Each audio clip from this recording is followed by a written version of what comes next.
खासगी बसेसची कागदपत्र ही सुद्धा अनेकदा साशंक करणारी असतात, पण ती तपासली जातात का हा सवाल आहे.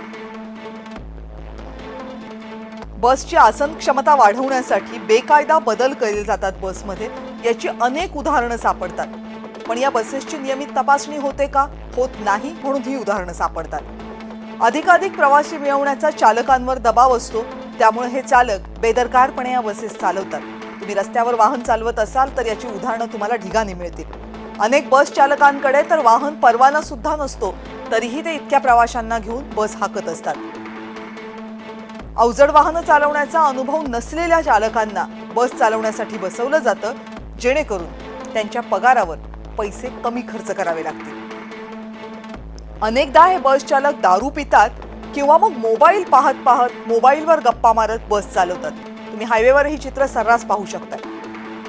बसची उंची अधिक असते, त्यामुळे तिचा तोल लवकर जातो, पण चालक ही बाब लक्षातच घेत नाही. विशेषतः जेव्हा बस वेगात असते त्यावेळेस तिचा तोल सावरणं हे महाकठीण बनतं. याशिवाय आणखीन एक खूप गंभीर बाब आहे की भारतामध्ये बसमध्ये सीट बेल्ट नसतात आणि परदेशात मात्र ते बंधनकारक असतात. त्यामुळे जे जीव सीट बेल्टमुळे वाचू शकतात तेही वाचत नाही. स्लीपर बसेसमध्ये सुद्धा अपघाताच्या दरम्यान प्रवाशांच्या सुरक्षिततेसाठी कोणतीही उपाययोजना नसते. अनेकदा मार्गांवर पुरेशा ट्रेन्स नसतात, त्यामुळे प्रवाशांकडे सुद्धा बसनं प्रवास करण्याव्यतिरिक्त पर्यायही उपलब्ध नसतो.